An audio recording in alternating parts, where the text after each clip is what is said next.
He has neglected his responsibilities as a father since you called off the wedding last month. Confessed to having sexual intercourse with another man 1 week before you reconnected from a break. You were going to marry him, and then now he's denying your son. I called off the wedding because he's insecure and he's disrespectful, and I don't want to marry someone like that.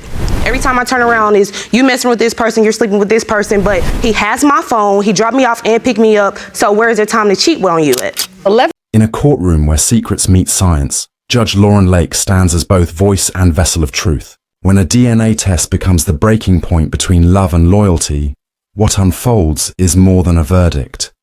It's a mirror reflecting how the truth changes everything. Some people regret taking that test, not because the science lies, but because the human heart rarely survives unfiltered evidence. This story begins in the charged air of a family courtroom, the kind where reality and regret meet under harsh lights and even harsher questions. Every week, millions tune in to watch cases like these unfold, not for entertainment alone, but for something deeper. The fragile intersection between emotion and law. It's the same essence explored in the Divorce Course podcast, where stories of broken vows become studies in resilience. But inside Judge Lauren Lake's courtroom, each testimony isn't just drama. It's data. It's evidence bound by procedure, emotion, and the burden of knowing that in family law, the personal is always public. Here, a simple DNA test is never just a test.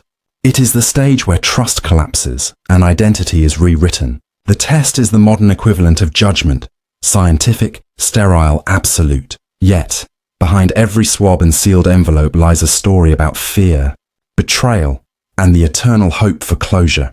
In the case of a called-off wedding, what began as a promise of forever turned into a dispute over paternity and property.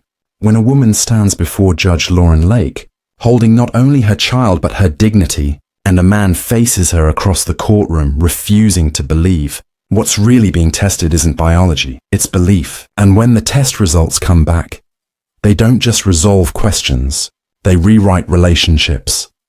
This moment echoes themes discussed in the Game-Changing Attorney podcast, where justice isn't only about the written law, but the moral gravity behind it. The relationship between law and justice becomes the heart of the episode. Law, in its clean precision, demands facts. Justice, however, asks for compassion. Between them stands Judge Lake, interpreting both, the letter and the life behind it. Every family case tells a universal story. Beneath the technical terms, adverse inference, burden of proof, custody rights, there are human beings searching for meaning. Under the Evidence Act, an adverse inference can be drawn from what someone chooses not to say or do. In court, silence can become a statement. In relationships, silence can be a weapon. And in cases like this one, silence often hides the guilt of one partner and the grief of another. The courtroom becomes a stage in divorce cases and separations, where love letters become evidence and whispered promises transform into affidavits. Each sentence spoken under oath weighs more than years of conversation. Judge Lake listens not only to what is said, but to what the heart tries to suppress. Her authority is legal, but her wisdom is emotional. She doesn't just interpret the law, she humanizes it. Every time the word father is questioned, something sacred trembles. DNA test cheating stories have become modern parables, cautionary tales of trust undone by technology. For some, the results bring peace. For others, they bring devastation. The truth is objective, but the aftermath is deeply personal. The truth changes everything isn't a slogan. It's a warning. When science enters the realm of love, someone always pays a price. Judge Lauren Lake has seen this truth countless times. Her courtroom, broadcast to millions, doubles as a cultural mirror. It asks, how much do we really want to know? How much of the truth can a heart endure? Beyond the immediate drama lies the greater concept of justice in jurisprudence. The idea that justice must be seen, not only served. The Supreme Court often defines justice through precedent. Lauren Lake defines it through presence. Her approach, compassionate but uncompromising, reminds viewers that justice isn't an institution, It's a practice. It's found in tone, timing, and the courage to say, enough. The woman in this story represents countless others, mothers who've carried not just children, but the weight of doubt. She's part of a lineage of stories found in Celebrate Recovery testimonies, where pain transforms into purpose and confession becomes the first step toward healing. Her strength isn't in her argument, it's in her endurance. The man, too, is a reflection of his own fear, the fear of betrayal, of loss, of being tied to something uncertain.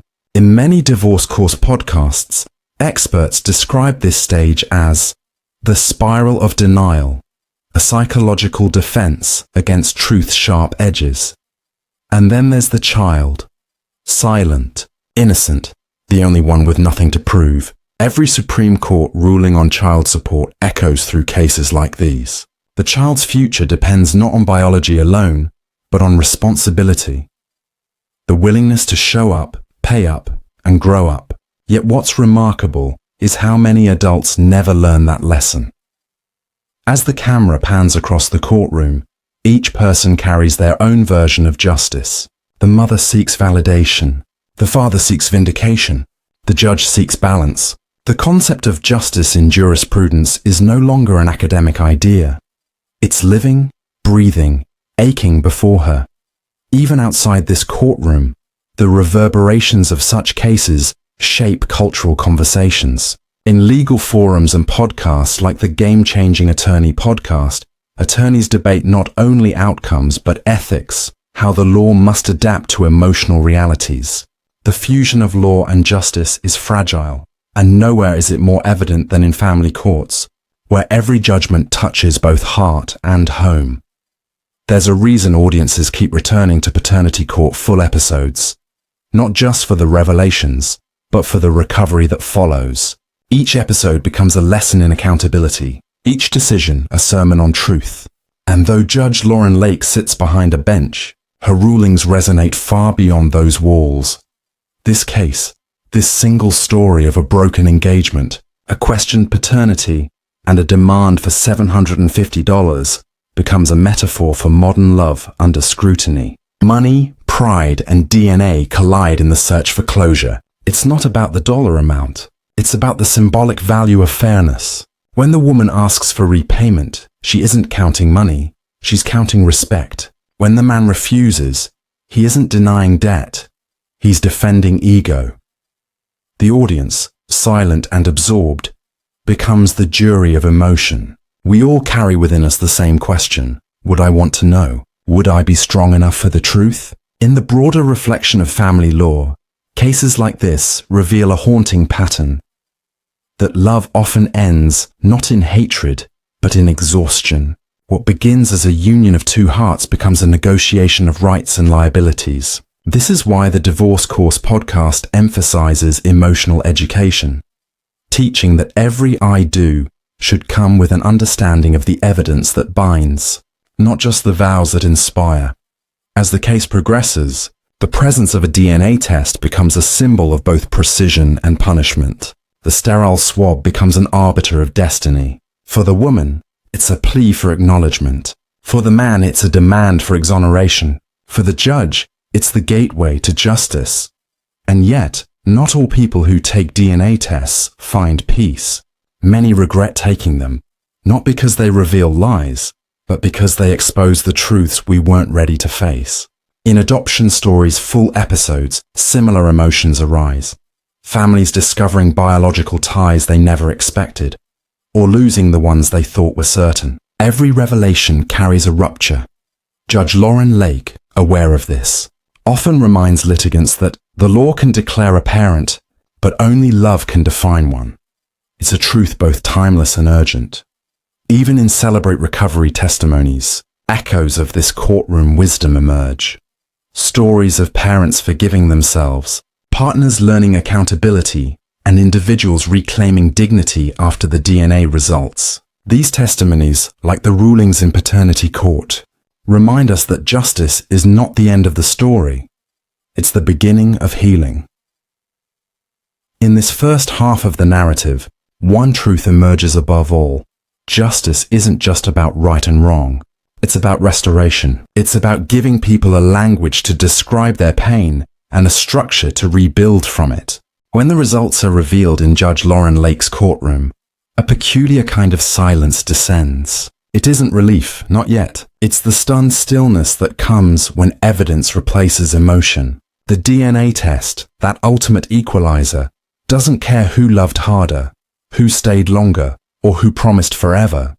It only cares about truth. But as the results echo across the courtroom, the truth becomes both savior and destroyer.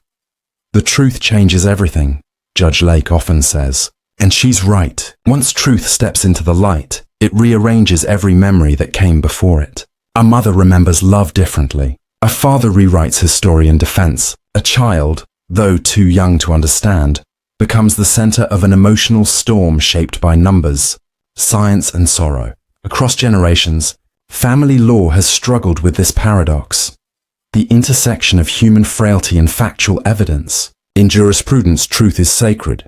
In relationships, truth is subjective. The relationship between law and justice becomes fragile when human hearts collide with legal realities. That fragility plays out in every divorce case, every custody battle, every episode where faith and evidence stand side by side like reluctant allies. Inside the court, Judge Lauren Lake sits not as a celebrity but as a custodian of consequence. She has built her reputation on fairness, empathy, and an unflinching commitment to truth, even when that truth breaks the people before her. Yet, as she delivers her verdicts, she does so with the awareness that justice is more than the adverse inference of who was wrong. It's about the delicate art of accountability. When she reminds a father of his duty, she isn't merely citing child support law, she's invoking a higher moral code. When she comforts a mother who feels betrayed, she isn't dissolving pain with sympathy. She's reminding her that strength is a form of testimony. Each judgment becomes a reflection of both the concept of justice in jurisprudence and the humanity that law sometimes forgets. The DNA test cheating. Stories that reach her courtroom are modern, parables.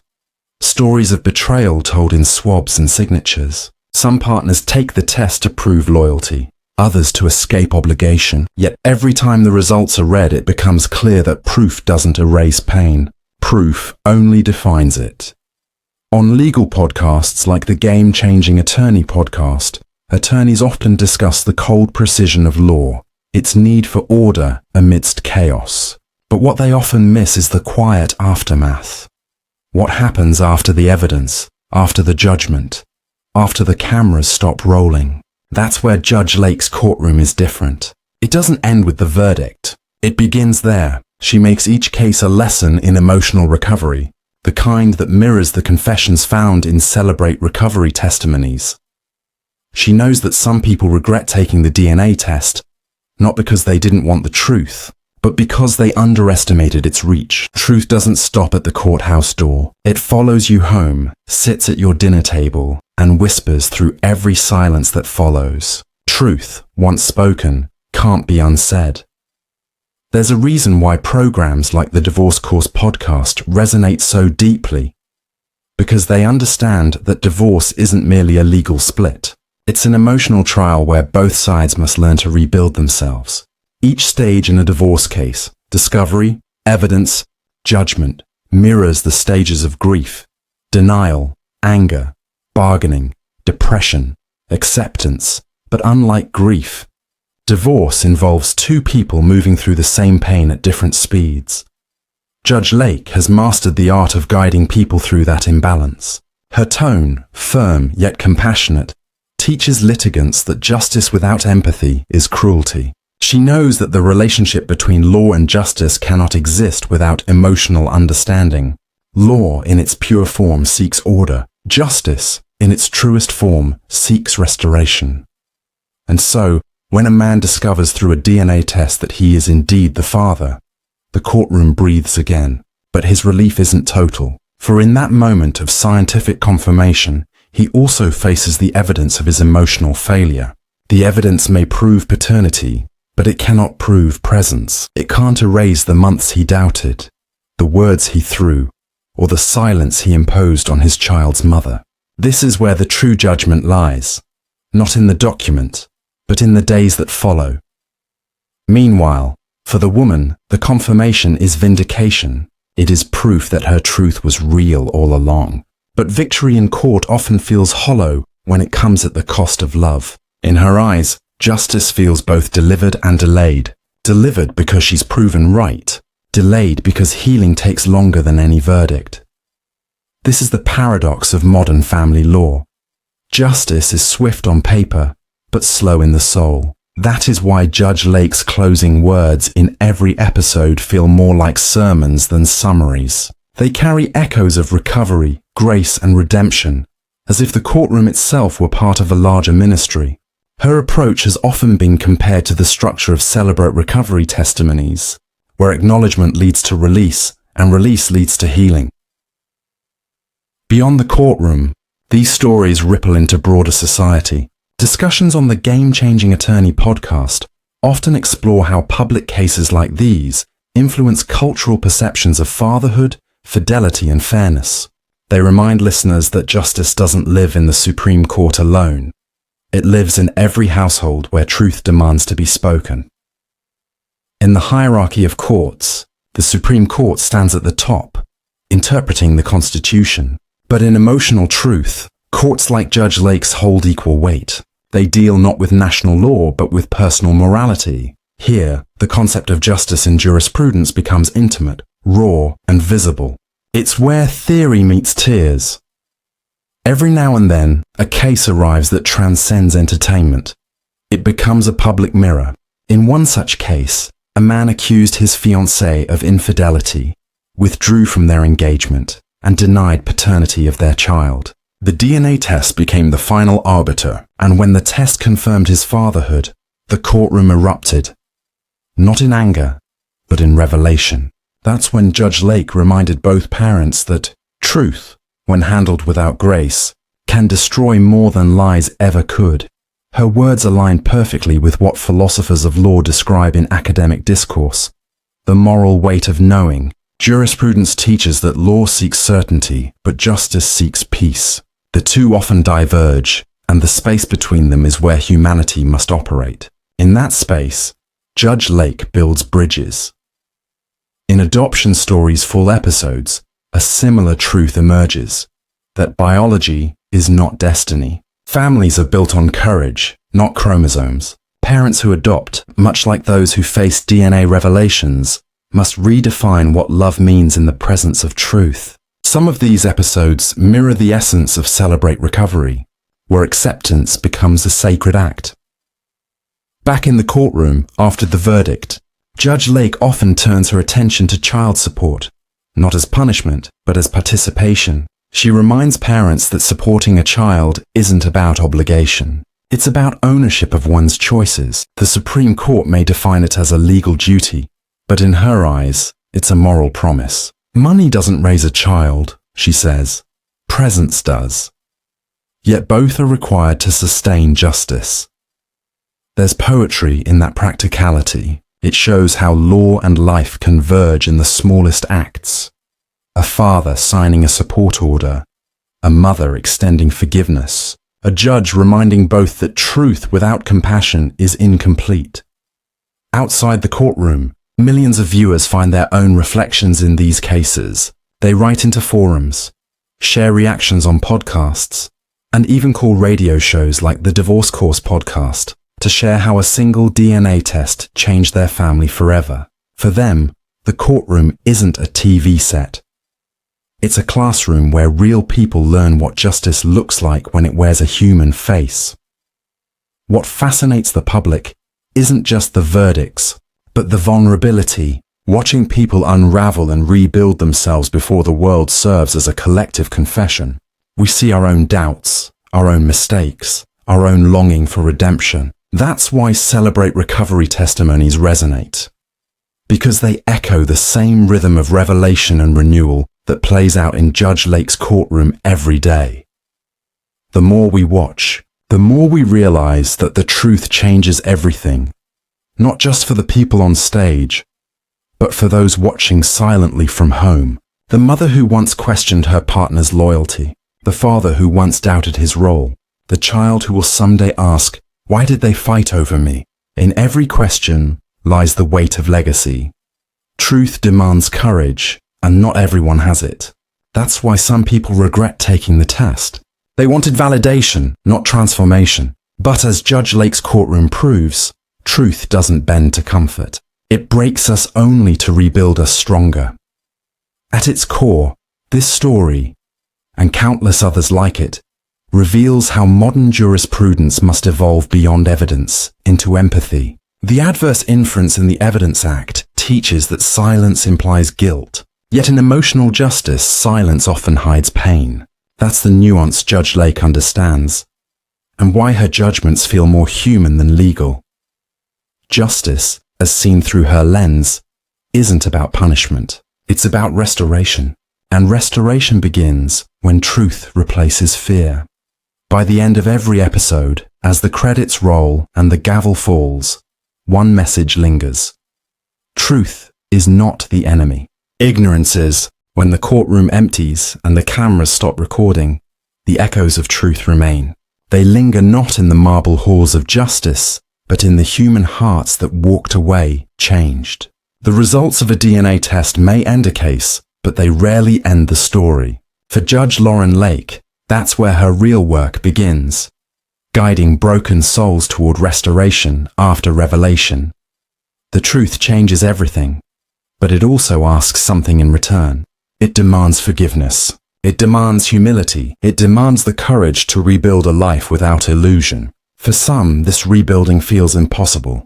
Many who sit before Judge Lake are burdened not just by betrayal, but by the realization that they have been living inside a falsehood, a relationship propped up by doubt, denial, or dependence. In law, this is simply resolution. In life, it's rebirth. Across countless full episodes of Paternity Court, this theme repeats like a heartbeat. Love may falter, but truth must prevail. A man may deny his child out of fear. A woman may defend her honor out of pain. And yet both must face the same mirror. The one that reflects not who they claim to be, but who they truly are. Judge Lauren Lake calls it the moment of reckoning, and it's here that jurisprudence meets grace. Legal scholars refer to this as applied justice, when the concept of justice in jurisprudence transcends philosophy and takes human form. It's a justice that doesn't just punish wrongs but rehabilitates lives. In that sense, Paternity Court operates as both a legal chamber and a ministry, a place where science meets soul.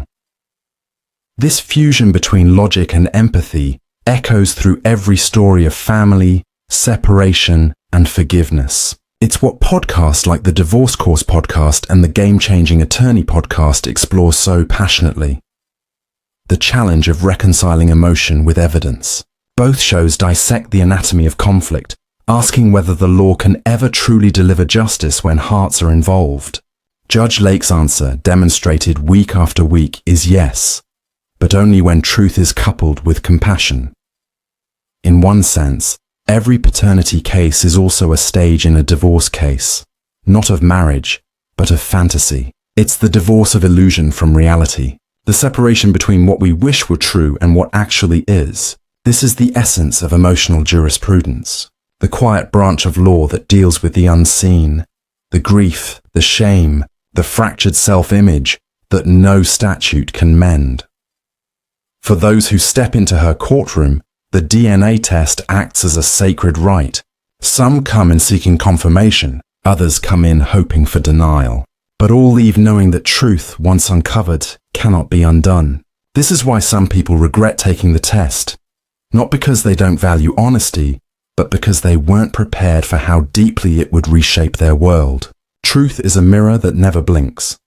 When Judge Lauren Lake delivers a verdict, her tone balances both firmness and grace. Her rulings carry the weight of law, but her words carry the warmth of healing. She reminds parents that their children deserve not perfection, but peace. That child support is not a punishment, but participation, the act of proving love through responsibility. In many ways, The Supreme Court has long defined justice through abstract principles, but Judge Lake defines it through empathy. Her courtroom may not issue constitutional decrees, yet it enacts something far more personal, the constitution of character. This human-centered approach aligns with the teachings found in Celebrate Recovery testimonies, where individuals share stories of moral surrender and personal rebirth. Both spaces, the courtroom and the recovery group, begin with confession. They begin with saying, yes, this happened. Yes, I was wrong. Yes, I want to change. Truth in both spaces becomes medicine. Painful, cleansing, necessary. The relationship between law and justice finds its truest meaning here. Law enforces, justice restores. Law divides, justice unites. Law concludes, justice begins again. Judge Lauren Lake embodies this balance. She does not simply preside, she shepherds. Every verdict is followed by counsel, every correction by compassion. She reminds the audience that the court of public opinion is loud, but the court of conscience is louder. As viewers, we are drawn to this delicate dance between order and emotion. We see ourselves in these stories, in the father who doubts, the mother who defends, the child who waits. In every DNA test cheating story, there lies a universal truth about human vulnerability. Our capacity to love despite betrayal, to seek justice despite judgment, and to rebuild even after ruin. The adverse inference in the Evidence Act teaches that silence can be damning. Yet, in the emotional courtroom of life, silence can also be sacred.